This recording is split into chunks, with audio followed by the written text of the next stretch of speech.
বান্দা তুমি যদি আস্তাগফিরুল্লাহ পড়তে পারো, আমি আল্লাহ তোমার জিন্দগির তামাম গুনাহগুলো আমি আল্লাহ মুহূর্তের মধ্যেই মাফ করে দিব। আস্তাগফিরুল্লাহ আমলটা বড় না কি ছোট?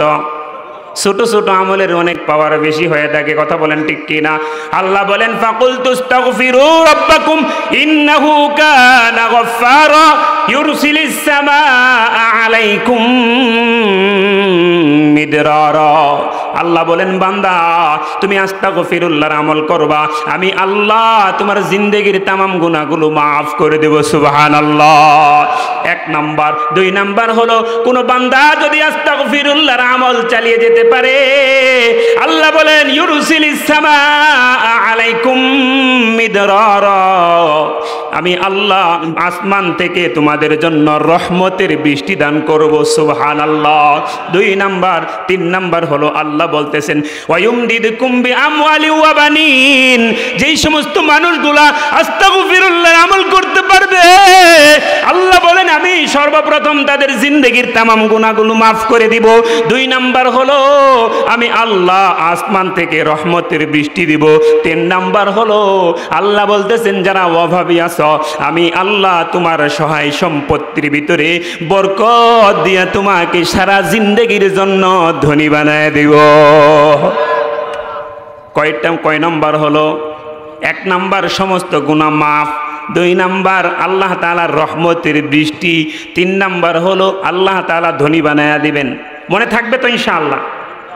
এক নাম্বার সমস্ত গুনাহ মাফ।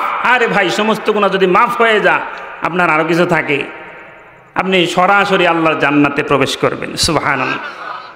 এটাই আল্লাহ বলতেছেন বান্দা আস্তাগফিরুল্লাহর আমল যদি করতে পারো, আমি আল্লাহ তোমার জিন্দেগির তামাম গুনাহগুলো মাফ করে দিব, আসমান থেকে রহমতের বৃষ্টি দিব। তিন নাম্বার হলো আমি আল্লাহ তোমার সহায় সম্পত্তির ভিতরে বরকত দিয়া ধনী বানায় দিব। চার নাম্বার হলো আল্লাহ বলতেছেন ওয়াবানিন, আমি আল্লাহ যার সন্তান হয় না, আস্তাগফিরুল্লাহর আমলের বরকতে আমি আল্লাহ তোমাকে সহায় সম্পত্তির ভিতরে বরকত দিয়া তোমার ঘরে একটা সুন্দর ফুটফুটে সন্তান দান করব। সুবহানাল্লাহ। সন্তান দেওয়ার মালিক কে? আওয়াজ দিয়ে বলেন না কে? আল্লাহ বলেন ইয়াহাবু লিমান ইয়াশাউ ইনাসা ওয়া ইয়াহাবু লিমান ইয়াশাউ যুকুর আও ইউযাওবিজুহুম যুকরানা ওয়া ইনাসা। আল্লাহ বলতেছেন বান্দা দুনিয়ার উম্মতেরা শুনো, আমি আল্লাহ যাকে চাই তাকে পুত্র সন্তান দান করি, আমি আল্লাহ যাকে চাই তাকে কন্যা সন্তান দান করি, আমি আল্লাহ যাকে চাই পুত্র কন্যা একসাথে যমজ বাচ্চা দান করি। সুবহানাল্লাহ। আমি আল্লাহ যাকে চাই 30 বছর 40 বছর 50 বছর হয়ে যা, সারা জীবনের জন্য আমি আল্লাহ বান্দা বানায় রাখি। আছে কি না? কে করেন? সন্তান কে দেন? সন্তান কে দেন? আল্লাহ বলতেছেন বান্দা আস্তাগফিরুল্লাহর আমল করবা, আমি আল্লাহ তোমারকে সুন্দর ফুটফুটে একটা সন্তান দান করব। 4 নাম্বার। 5 নাম্বার হলো আমি আল্লাহ তুমি মারা যাওয়ার পরে যদি আস্তাগফিরুল্লাহর আমল করে যেতে পারো কবরে, আমি আল্লাহ তোমাকে সরাসরি নহর বিশিষ্ট একটা জান্নাত তোমার জন্য দান করব। 1 নাম্বার কি? সমস্ত গুনাহ মাফ। আল্লাহ মাফ করতে পারেন কিনা? কথা বলেন, মাফ করতে পারেন কিনা? বনি ইসরায়েলের এক বদমাশ ছিল, নাম তার কিফিল। এই কিফিল নারীর প্রতি লোভ ছিল। তার চাচাতো বোনের জামাই মারা যায়, চাচাতো বোন এসে বলে ভাই রে আমার তো জামাই মারা গিয়েছে, আমাকে কিছু স্বর্ণ মুদ্রা দাও, আমার সন্তানের জন্য খাবারের আয়োজন করব, খুব কষ্ট হচ্ছে চলতে, কিছু স্বর্ণ মুদ্রা দাও। এই বদমাশ বলে কিফিল বলে বোন রে আমি স্বর্ণ মুদ্রা সব দিব, কিন্তু তোমার কাছে একটা জিনিস চাই। বোন বলে কি চাও তুমি বলো? আমি স্বর্ণ মুদ্রা সব দিব, বিনিময়ে তোমারে আমি একদিনের জন্য পেতে চাই। নাউজুবিল্লাহ। অভাবের কারণে মানুষের স্বভাব নষ্ট হয়ে যায়, কথা বলেন ঠিক কি না? কিছুদিন পর যখন আবার বেশি অভাব পড়ছে, ভাইয়ের কাছে গিয়ে বলে ভাই রে আমি তো আর অভাবের তাড়নায় চলতে পারতেছি না, আমাকে একটু দাও। কিফিল বলে দিব সমস্যা নাই, কিন্তু ওই যে কথা মনে আছে কিনা ওই মহিলা অভাবের কারণে রাজি হয়ে গেছে। কিফিল এবং এই মহিলা যখন এই কাজ করার জন্য রেডি হয়ে গেছে, কিফিল দেখে এই মহিলা থরথর করে কাঁপে, সমস্ত পশমের গুড়া থেকে ঘাম শুরু হয়ে গেছে। জিজ্ঞেস করে, এই বোন কি হলো তোর? সবকিছু রেডি আছে, সবকিছু করব, এখন আবার কি হলো? বোন বলে, সারা জীবনে আমাকে অন্য কোনো পরপুরুষ স্পর্শ করে নাই, তুমি যখন আমাকে স্পর্শ করবা কিয়ামতের ময়দানে আল্লাহর কাছে আমি কি জবাব দিব ভাই রে? আমি আর ঠিক থাকতে পারতেছি না। কিফিল বলে, যা যা, স্বর্ণ মুদ্রা সব কিছু দিয়ে দিলাম, আজ থেকে আমি তওবা করলাম, যেহেতু আমাকে সবাই খারাপ জানে, আমি আর এই খারাপই করব না, আজ থেকে আমি ভালো হয়ে যাব। সুবহানাল্লাহ। এই কিফিল জঙ্গলের ভিতরে গিয়া আল্লাহর কাছে এমন জোরে কাঁদছে, কাঁদতে কাঁদতে তার চোখ দিয়ে রক্ত বের হয়ে গেছে। কাঁদতে কাঁদতে চোখ দিয়ে যখন রক্ত ঝরে আল্লাহর কাছে বলে, আল্লাহ সারা জীবন শুধু আমি গুনাহ করলাম, আর গুনাহ করব না, আমি বোন থেকে শিক্ষা নিয়েছি, আল্লাহ আমার জীবনের তামাম গুনাহগুলো মাফ করে দাও। আল্লাহ বলেন, কিফিল রে, সারা জীবন গুনাহ করার পরে যেহেতু তোমার অনুশোচনার সময় আসছে, তওবা করার সময় আসছে, যাও আমি আল্লাহ তোমার জীবনের তামাম গুনাহগুলো মাফ করে দিলাম। এলাকাবাসী কিফিল মারা গেছে এই সংবাদ শুনে এলাকাবাসীর সমস্ত লোক গেছে কিফিলের খবর নিতে। কিফিল যে ঘরে মারা গেছে, ঘরের দরজার সামনে দেখা যায় লেখা আছে, কদ গফারাল্লাহু লাহুল কিফিল, আল্লাহ তাআলা কিফিলের জিন্দেগির তামাম গুনাহগুলো মাফ করে দিয়েছেন। সুবহানাল্লাহ। তো আস্তাগফিরুল্লাহর বিনিময়ে আল্লাহ মাফ করতে পারেন কিনা? আস্তাগফিরুল্লাহ কেউ যদি পড়তে পারে, আল্লাহ বলেন আমি আল্লাহ ওই বান্দার চিরজীবনের সমস্ত গুনাহগুলো মাফ করে দেব। সুবহানাল্লাহ। 2 নাম্বার হলো রহমতের বৃষ্টি দিব। কি দিব? রহমতের বৃষ্টি। এখন আমাদের বৃষ্টি দরকার, কথা বলেন ঠিক কিনা? দরকার না? খুবই দরকার, কিন্তু এখন বৃষ্টি হচ্ছে না। এখন যদি বৃষ্টি হয় তাহলে বোঝা গেল রহমতের বৃষ্টি। কথা বুঝে আসছে নাকি? রহমতের বৃষ্টি, বৃষ্টি কি পরিমাণ দরকার। হযরতে মূসা আলাইহিস সালাতু ওয়াস সালামের নাম শুনেছেন?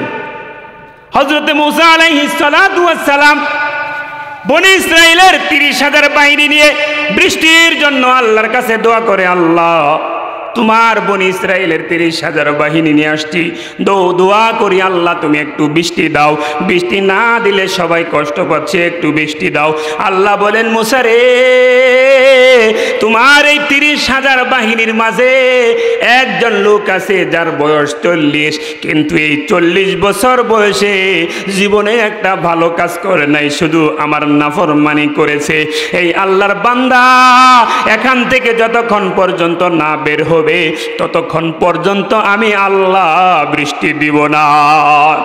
এবার হযরতে মূসা আলাইহিস সালাতু ওয়াস সালাম দাঁড়ায়া ঘোষণা দেয়, কি আছো? 40 বছর গুনাহ করেছো, এখান থেকে বের হয়ে যাও। তুমি যদি বের না হও তাহলে তো আল্লাহ একজনের কারণে সবাইকে কষ্ট দিবে, বৃষ্টি দেবে না। তুমি এখান থেকে বের হয়ে যাও। বলেন তো দেখি, 30,000 বাহিনীর মাঝখান থেকে যদি একজন দাঁড়ায়া বের হয়ে যায় তাহলে সবাই দেখবে কিনা? দেখবে কিনা সবাই? হ্যাঁ, দেখবে কিনা? এই আল্লাহর বান্দা যে 40 বছর জীবনে ভালো কাজ করে নাই, এই আল্লাহর বান্দা মনে মনে চিন্তা করে, হাই রে, আমি এই 30,000 বাহিনীর মাঝখানে থেকে যদি বের হয়ে যাই সবাই আমাকে ধিক্কার দিবে, সবাই আমাকে বলবে এই হলো পাপী, এই জন্যে আমি আর এখান থেকে বের হব না, চোখের পানিও ফালাবো না। কারণ যদি চোখের পানি ফালাই আশেপাশের মানুষগুলা দেখে ফেলবে, দেখে বুঝবে মনে হয় এই হলো পাপী। এবার মাথাটা নিচা করে দিয়ে আল্লাহর কাছে বলে, আল্লাহ 30,000 বনি ইসরাইলের মাঝখান থেকে যদি আমি পাপী বের হয়ে যাই তাহলে সবাই আমাকে পাপী বলে ধিক্কার দিবে, তিরস্কার করবে, চোখের পানি ফালাইলেও সবাই দেখে ফেলবে। মাথাটা নিচা করে দিয়ে আল্লাহর কাছে বলে, আল্লাহ আমি 40 বছর শুধু গুনাহ করেছি, শুধু তোমার নাফরমানি করেছি আল্লাহ, শেষবারের মতো আস্তাগফিরুল্লাহ বলে আমি তওবা করতেছি, আর কোনোদিন গুনাহ করব না রে মালিক। চোখের পানিও ফালাই না, মাথাটা নিচা করে দিয়ে মনের পানিগুলা পেলে পেলে আল্লাহর কাছে যখন কাঁদে, আল্লাহ বলেন হায় আল্লাহ আমাকে মাফ করে দাও। এই আল্লাহর বান্দা যখন বারবার বলতে থাকে, আল্লাহ বলেন এই বান্দা আর কাঁদিস না, তুই যেহেতু তওবা করেছিস, তওবার বদৌলতে আমি আল্লাহ তোর 40 বছরের জীবনের সমস্ত গুনাহগুলো মাফ করে দিলাম। মুহূর্তের মধ্যে আল্লাহ মাফ করে দিয়েছেন, সাথে সাথে বৃষ্টি শুরু হয়েছে। সুবহানাল্লাহ। এবার হযরত মুসা আলাইহিস সালাতু ওয়াস সালাম আল্লাহর কাছে বলে, আল্লাহ তুমি না কইলা বৃষ্টি দিবা না, কেউ একজন বান্দা না উঠলে, কেউ তো উঠলো না, বৃষ্টি দিলা কারণ বুঝলাম না। আল্লাহ বলেন মুসারে, যে বান্দার কারণে আমি বৃষ্টি দিতেছিলাম না, আমি আল্লাহ ওই বান্দা এমন তওবা করেছে, তওবা কবুল করে ওই বান্দার কারণেই আমি রহমতের বৃষ্টি দান করে দিয়েছি। রহমতের বৃষ্টি দিয়েছেন, তো রহমতের বৃষ্টি দরকার আছে কিনা? 2 নাম্বার। 3 নাম্বার আল্লাহ বলতেছেন ওয়ায়ুমদিদকুম বিআমওয়াল, আমি আল্লাহ তোমাকে সহায় সম্পত্তির ভিতরে বরকত দিয়ে ধনী বানায়া দিব। আল্লাহ তাআলা মাফ করে দিতে পারেন, পারেন কি না? জীবনের সমস্ত গুনাহগুলো মাফ করে দিতে পারেন, 1 নাম্বার। 2 নাম্বার হলো আল্লাহ বলতেছেন যে আমি আল্লাহ 2 নাম্বার রহমতের বৃষ্টি দিব। 3 নাম্বার হলো আমি আল্লাহ মালের ভিতরে বরকত দিয়ে ধনী বানায়া দেব। 4 নাম্বার হলো আল্লাহ বলতেছেন ওয়াবানিন, আমি সন্তানাদি ভিতরে বরকত দিব। যার সন্তান হয় না, আমি আল্লাহ ইস্তিগফারের আমলের বিনিময়ে তাকে সন্তান দান করব। সুবহানাল্লাহ বলবেন না? আরো জোরে বলেন না সুবহানাল্লাহ। 5 নাম্বার হলো আমি আল্লাহ তাকে জান্নাত, নহর বিশিষ্ট একটা বিশাল বড় জান্নাত দান করব। জান্নাতে সবাই যেতে চাই, কি বলেন? জান্নাতে যেতে চাই কিনা? কিন্তু আস্তাগফিরুল্লাহর আমল করতে হবে, করবেন ইনশাআল্লাহ। এই আস্তাগফিরুল্লাহ আমলটা অনেক ছোট, কি বলেন? ছোট না, এর পাওয়ার অনেক বেশি। কেমনে পাওয়ার বেশি? আমাদের 4 জন ইমাম আছে, 4টে মাযহাব আছে, আছে কি না? নাম জানেন? হানাফি, মালিকি, শাফিঈ, হাম্বলি। হাম্বলি মাযহাবের যিনি ইমাম, ইমাম আহমদ ইবনে হাম্বল রহমাতুল্লাহি আলাই, ওনার একটা কারগুজারি জুলফিকার নকশবন্দি রহমাতুল্লাহি আলাই ওনার কিতাবে লিখছেন যে আস্তাগফিরুল্লাহ কি পরিমাণ পাওয়ার।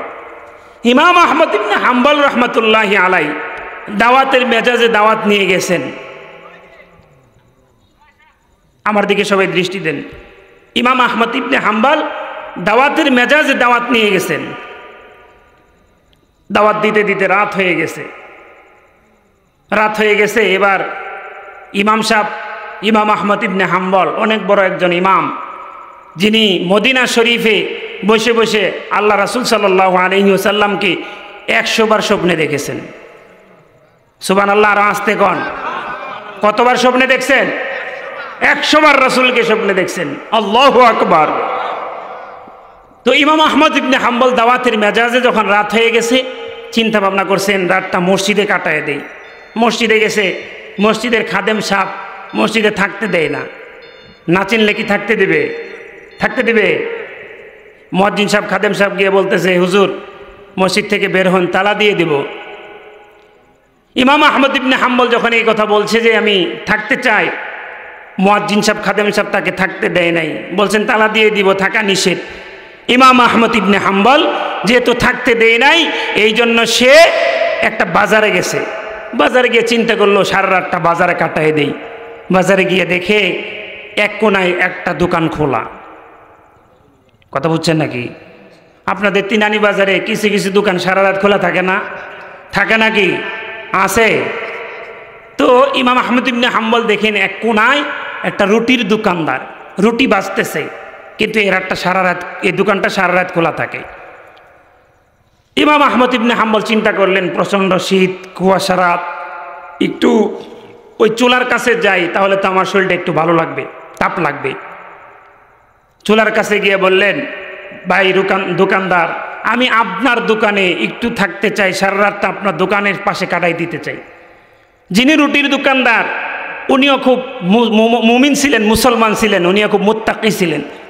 উনি বললেন ঠিক আছে থাকেন, কোনো সমস্যা নাই, আপনি থাকলে তো আমার জন্য একটু উপকার হবে, কথা বলে বলে সারা রাত কাটিয়ে দেব। ইমাম আহমদ ইবনে হাম্বল রহমাতুল্লাহি আলাইহি তাকে দেখে এই রুটির দোকানদার রুটির খামিরা বানায়, তখনও পড়ে আস্তাগফিরুল্লাহ। কি বলে? সবাই বলে না?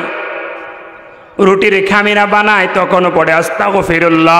রুটি বড় করে তখনও পড়ে আস্তাগফিরুল্লাহ। রুটির তাওয়াই দেয় তখনও পড়ে আস্তাগফিরুল্লাহ। রুটি উল্টায় দেয় তখনও পড়ে আস্তাগফিরুল্লাহ। রুটি যখন উঠায় তখনও পড়ে আস্তাগফিরুল্লাহ। কাস্টমার আছে, কাস্টমারের কাছে বিক্রি করে তখনও পড়ে আস্তাগফিরুল্লাহ। বিক্রি করার পর যখন টাকা নেয় তখনও পড়ে আস্তাগফিরুল্লাহ। বারবার আস্তাগফিরুল্লাহ পড়ার কারণে ইমাম আহমদ ইবনে হাম্বলের কৌতূহল, জিজ্ঞেস করে, হে আল্লাহর বান্দা রুটির দোকানদার, তোমাকে দেখলাম রুটির খামিরা বানাও তখনও পড়ো আস্তাগফিরুল্লাহ, রুটি যখন বড় করো তখনও পড়ো আস্তাগফিরুল্লাহ, রুটি যখন তাওয়াই দাও তখনও পড়ো আস্তাগফিরুল্লাহ, রুটি উল্টায়া দাও তখনও পড়ো আস্তাগফিরুল্লাহ, রুটি যখন উঠাও তখনও পড়ো আস্তাগফিরুল্লাহ, রুটি যখন বিক্রি করো তখনও পড়ো আস্তাগফিরুল্লাহ। কারণ বুঝলাম না। ইমাম আহমদ ইবনে হাম্বলকে শোনায় দেয় আল্লাহর বান্দা যুবক। যুবক বলে, ও আল্লাহর বান্দা, আমি আপনি কে? আপনাকে চিনি না। এই আস্তাগফিরুল্লাহ আজকে আমি 32 বছর যাবত আস্তাগফিরুল্লাহর আমল করতেছি। আমল করতে করতে আল্লাহ তাআলা আমাকে মুস্তাজাবুদ দাওয়া বানায় দিয়েছেন।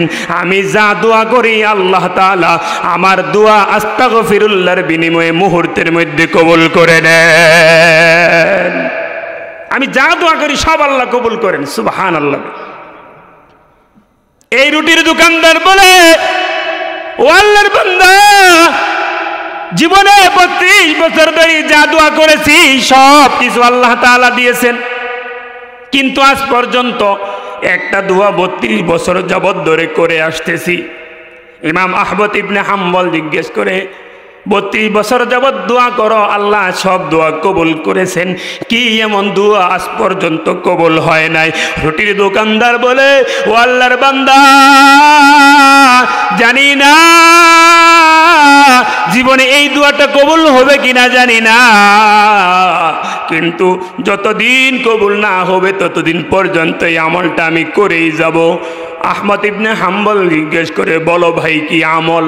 কি এমন জিনিস যে আমলটা এখনো পর্যন্ত তোমার দোয়াটা কবুল হয় নাই? কি জিনিস এটা?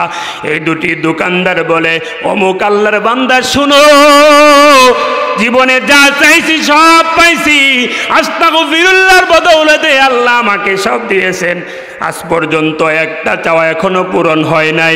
আমি চাচ্ছিলাম এ যুগের সর্বশ্রেষ্ঠ একজন হক্কানি আলেম, এই যুগের একজন বড় হাদিস মুহাদ্দিস, হাদিস বিশারদ, এমন একজন বুজুর্গ আল্লাহওয়ালা, এই যুগের যিনি ইমাম আহমদ ইবনে হাম্বলকে জীবনে একবার দেখতে চাইছিলাম। আল্লাহু আকবার, আর জোরে বলি আল্লাহু আকবার।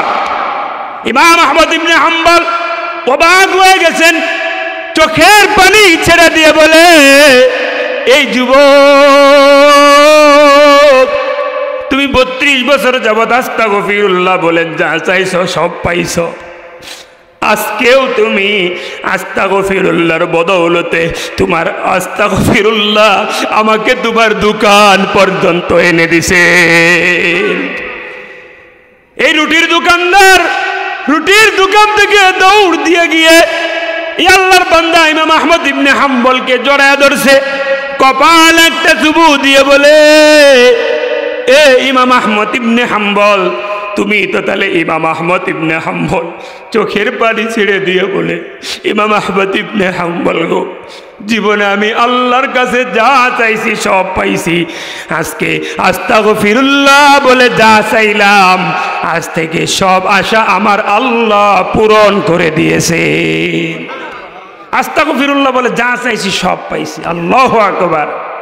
ইমাম আহমদ ইবনে হাম্বলকে দেখার স্বপ্নে দেখার বা বাস্তবে দেখার ইচ্ছা করেছে। আস্তাগফিরুল্লাহর বদৌলতে আল্লাহ তাও দেখাইছেন। সুবহানাল্লাহ। আস্তাগফিরুল্লাহর পাওয়ার আছে কিনা? কথা বলে না। কি ঘুম ধরছে? একটু জিকির করেন, লা ইলাহা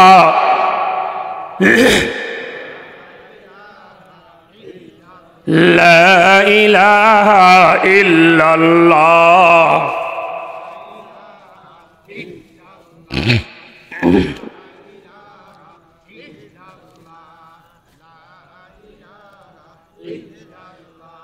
লা ইলাহা ইল্লাল্লাহু মুহাম্মাদুর রাসূলুল্লাহ।